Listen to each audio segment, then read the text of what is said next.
It's another early goal, it's another set-piece goal, and it's another win for Hearts. This is Hearts Standard.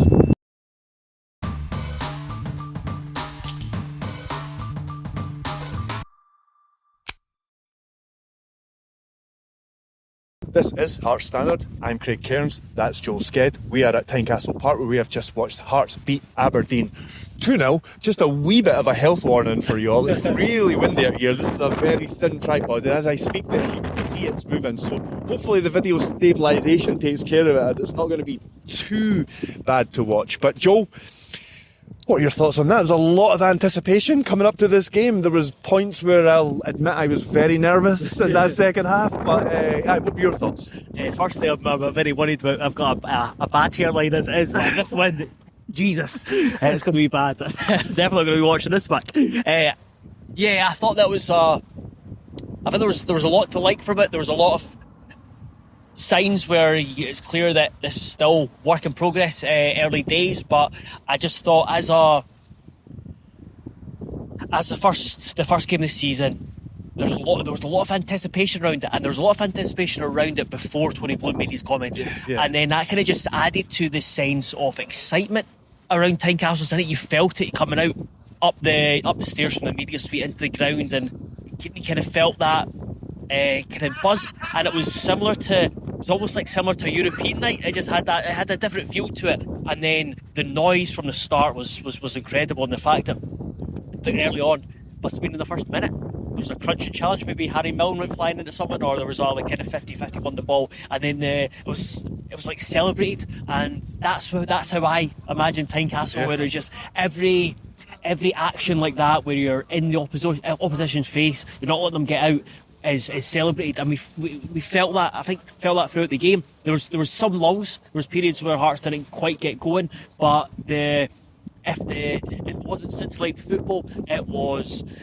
in your face, intense, tempo, energy, work rate, all that which Hearts fans ask for, and anything that comes off the back of that is a huge positive. So yeah, that was my main takeaways. Claudio Braga. I mean, I've actually, what I'll say first is I tweeted after the game that I thought that Hearts will play a lot better this season. I think there'll be much better team performances, but I thought there were lots of fantastic individual performances in the game. So we can maybe go through some of the individual performances. You were big up on Braga and Milne. Yeah, and Braga, I think, is a good starting point, because what you mentioned there about celebrating, keeping the pressure on. I mean, I think both Braga and Milne were involved in that. So Braga gets the ball down. I think he out-muscles Jack Milne, who's double his height, and then I think he puts in a cross, comes back out. Harry Milne keeps the pressure on, and then they win a challenge and it goes out for an Aberdeen throw, and then Braga's geeing up the crowd. And again, Braga, I thought Braga epitomised the performance. I don't think he was at his best. He contributed really well, great, but it's more about his attitude, and he was always harrying defenders, he was always making them make a quick decision, and I think it was quite right that when he made the quadruple sub that he got a little bit of an extra cheer than the others. Yeah, absolutely, and I turned round to you in the second half, and with him around, no opposition player will get a free pass when they're in possession. They won't be able to take a breath, and I think again that's really good. You at Tynecastle, you want to be in the opposition's face. You want to make them feel as if they can't get a breath, they're suffocating, and Braga was massive for that. And then on the flip side, where you got Harry Milne as well, it's like going back to Braga, not everything came off. He went down a couple of kind of dead ends, but it's something that McInnes talked about, where attitude and how you approach the game can cover a multitude of sins, and Braga showed that tonight. And then we were both raving about Milne. He is you wrote that about James Penrick. It's like it's made his exes kind of, you'd expect the starting 11 to be weaker, but the player of the year in the team of the season. That's a sensible thought, but Milne has been given the opportunity, and he's grasped it with both hands. And you look at it there, where could have scored a screamer. He's going to be I think he's going to be a really important attacking threat. He's got the set piece threat, his delivery, and again, just his attitude, his power, his pace, his aggression. And he's just a very good defender as well. I thought there was points. I think part of it was the way he was being asked to play. There was a lot of spacing behind him a lot of the time, so there was a lot of tracking that, and he was up against I think Aberdeen's most dangerous player on the night, and Milanovic. I thought he was the one that looked like he was going to make something happen. Kept him largely quiet. There was some nice bits, something going on here. Milne. I think Milne kind of epitomised, maybe not epitomised, but there was moments where I think he did probably epitomise the performance, where there was moments where a few things didn't come off for him, or he just needed that wee bit more quality. Mm-hmm. But again, it goes back to the attitude was there, and that made up for a lot, and the intent. The attitude and the intent, and there was moments of quality, and you can see what he's going to bring to the Hearts 11. And you go across like the first half. I thought it was a really confident and comfortable first half. Probably deserved the second goal. Shanklin's screamer would have. So annoying. Yeah, it was such a good goal, and against Aberdeen as well, been great. But I think, speaking of Rob Borthwick, he was like, he used like Shanklin knew straight away. He was pointing to Frankie Kent. He was like, "You're offside," and he came across and you could tell that he was offside. But then after the half, where it was like it went 1-0, they didn't get that second goal, and there was a wee bit of a lull in the start of the second half. Aberdeen kind of started to come back into it, and I think Derek McInnes was waiting to see how it materialised, and then he made the quadruple sub and went from a back three to a back four. Again, something I think we'll see quite often this season, whether it's going from a 4 to a 3 or a 3 to a 4. Well, he said that after the game that he was going to do that anyway, whether that was to win the game or to see it out. Yeah. So it's interesting that he had these, and he was waiting on Aberdeen to make their subs before he made his as well. So, all very interesting. I think he used an interesting phrase as well after the game where he says that Hearts players were screaming for that victory. Yes. And I think that two players that epitomised that we'll probably focus on. One just now were Ocean McEntee and Cammy Devlin. I thought they both run themselves into the ground. There was one point just before we go on to Cammy Devlin, I'll pass on to you. Towards the end of the game, Ocean McEntee, he must have ran about 50, 60 yards with the ball, and just to gain territory. Yeah. Relieve the pressure, and he looked absolutely puggled after.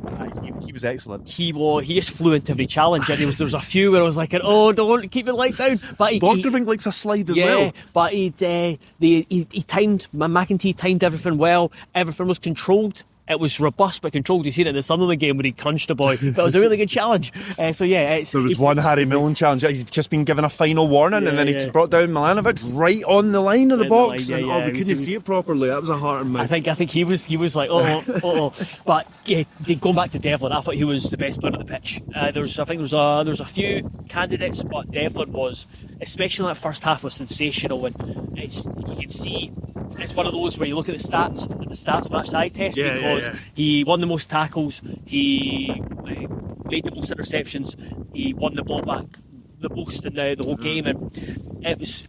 We put the graphic before the game, and we had it as kind of 3-4-1-2 with Spittle behind the two forwards, but it's actually Devlin in front of the back three with Spittle on the left and McEntee on the right. So he was at number 6, and he just did it perfectly. McInnes kind of mentioned a few. We spoke a couple of weeks ago or last week, and he talked about Devlin. He's like he's got a tendency to just go chasing, but I thought it was a really mature performance from Devlin. Everything was controlled, everything was measured.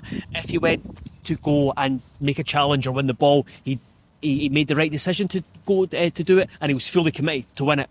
And then in possession, I think he was quite well down the number of passes made, but the passes he did make, it was just, I think it was over 90% accuracy, but it was just keeping it simple and sharp, not trying to do anything daft, just give it to other players and just keep it ticking over. I thought, I'll just check this in quickly, Craig Halkett was very good as well. Yep. Really did well coping with Yengi up front. Yeah, he barely gave him a sniff, and I thought he was very smart on the ball as well.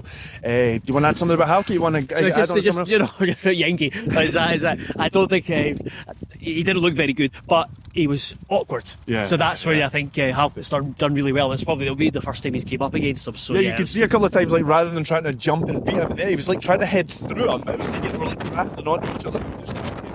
Right, it's getting pretty bad out here. It's already really late. Is there anything you want to add before we move on from here, Joe? No, just other than just it's up and running. I thought with all the comments with that anticipation, I think it was just this result's not going to make or break anything. It's not going to mean massive in the long run. It would have meant more if it was a defeat, I think. Yeah, just psychologically, but I just thought with everything, all the noise around it, it was important to start with a win. It was good to get a win against Aberdeen, to kind of lay a marker down, and to show a sold-out Tynecastle. This is what Hearts are going to be going forward, that it's going to be, if the team are not playing brilliant football, it's going to be a team that works their arse off, and we saw that. So really positive. Going to Tannadice next Sunday. Very reminiscent of Romanov 20 years ago, I can tell you that. And there's going to be something coming out later on this week on Hearts Standard about that. So, it's exciting. It's exciting. We've gone from us standing out here like 6 months ago, moaning or just like being depressed about a bottom 6 team, to saying, we could be Champions League in the next few years. Trying to find a different way to say the same thing over and over again, and now we're giddy. Yes, on to Dundee United. I hope this has been an okay watch and listen for you. We do have a win cover. I've been a bit with how strong this has been. Who knows if it's managed to get through. Please check everything out at heartstandard.co.uk. As always, I will link a couple of our articles in the description. Give us a wee subscribe if you can, and we will see you all soon.